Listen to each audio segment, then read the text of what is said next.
இப்போ நம்மகிட்ட இருக்கிற அந்த மீனை வந்து 2 மீன் இருக்குது. அதை பொரிக்கிறோம். எப்படி பொரிக்கணும்னு பாருங்க. அதுக்குள்ளே அந்த குழம்பு கொஞ்சம் சுண்டிரும். சுண்டிட்டா அதுக்குள்ளே மீனை போடலாம். அதுக்கு முன்னாடி இந்த மீனை பொரிக்கிறத பற்றி பாருங்கள். ஏற்கனவே சாப்பாடெல்லாம் ஆக்கி வச்சாச்சு. சாப்பாடெல்லாம் ஆக்கி வச்சாச்சு. இந்த மீனை அப்படியே இதை எடுத்து பொரிக்கிறோம்.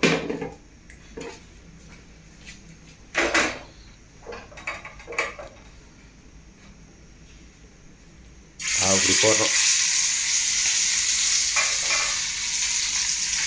இது என்ன மீன் சொல்லுங்க. மீன் பேர்லாம் நமக்கு அதிகமாக தெரியாது.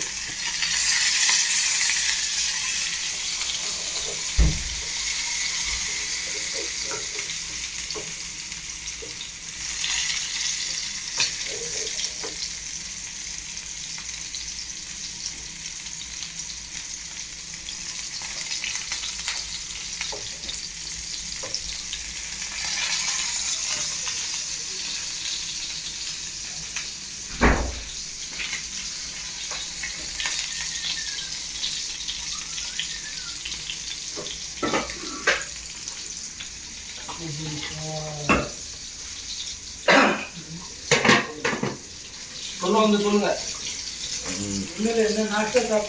ஆமாம்.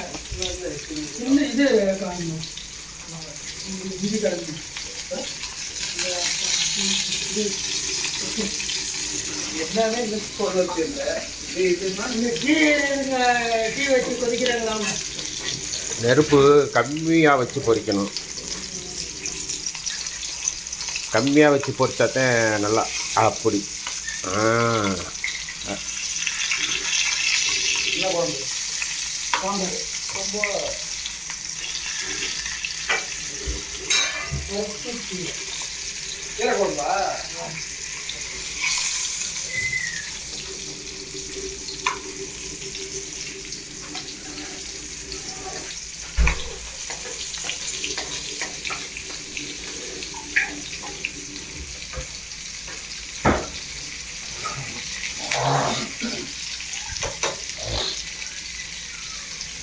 நல்லா அந்த மீனுடைய வாசனை நல்லா வருதுங்க.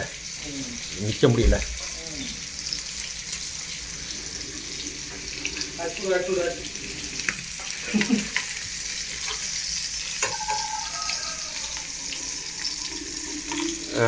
என்ன சோறில் ஆக்கியாச்சா?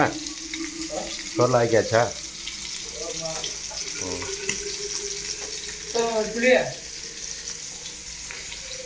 எதுக்கு? சாம்பாருக்கா? இதே கொஞ்சம் கொடுத்தேன் போதும். இது வந்து இது மீன் பேர் என்ன அவரு?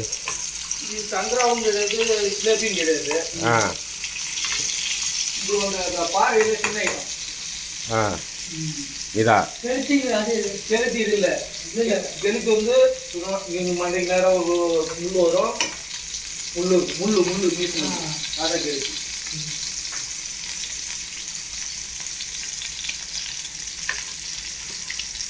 இதே நம்ம ஏறத்தாழ இந்த மீன் வந்து 280 ரூபாங்க. நம்ம ஊர் காசு 280. 280 ஒரு தினார்ன்றது 280 ரூபா வரும் நம்ம ஊர் காசுக்கு. ஆமாம். இந்த மீனுக்கு ஒரு ஆளுக்கு உள்ளது போதும். அது குழம்பு வச்சு சாப்பிட்றதுக்கு நல்லா தெரியும். சோறு சாப்பிட்றதுக்கு ஊற்றி சாப்பிட்றதுக்கு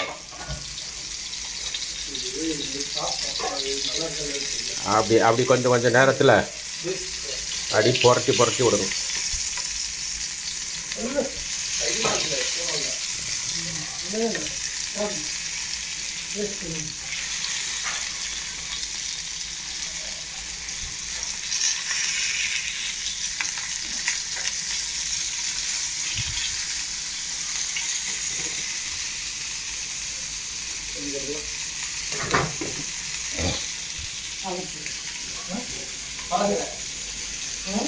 ஆமாம் அனுவரே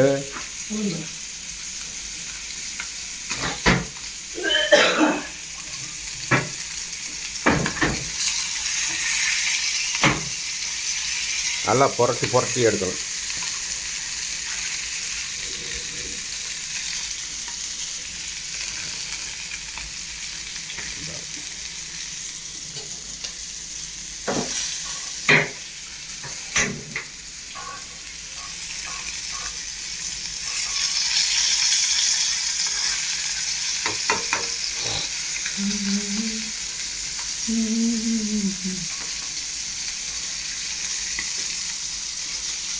ரெண்டே ரெண்டு மீன் தான் வரலையா?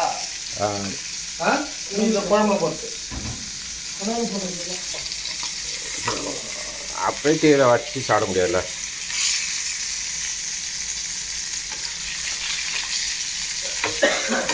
இதுக்குத்தான் வீட்டில் இருக்கிறப்ப சும்மா இருக்கக்கூடாது. ஏதாவது சமையலுக்கு மேலே கற்றுக்கிட்டோம்னா நம்ம வாட்டுக்கில் நமக்கு பிடிச்சதை ஆக்கி சாப்பிட்லாம். இதே நாங்கள் ஊருக்கு போனால் வீட்டில் இருக்க சாப்பாடை பிடிக்காதுங்க. ஏன்ட்டு சொன்னால் சோத்தை அள்ளி வாயில் வச்ச மணிக்கே உப்பு தான் நாக்கில் தெரியும். அந்த குழம்புல உப்பு போட்டு சோத்தில் உப்பு போட்ட மணி எங்களுக்கு உப்பு தூக்கலாக தெரியுது. வைக்கிற குழம்பு பூரா அப்படித்தான் தெரியும். ரெண்டாவது வந்து ரைஸ் வந்து வேகாத மாதிரியே தெரியுது வீட்டில் சாப்பிடும் பொழுது.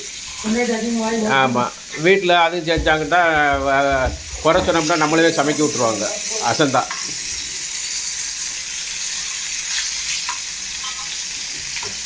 ஆமாம். அவசியம் இல்லை. ஆ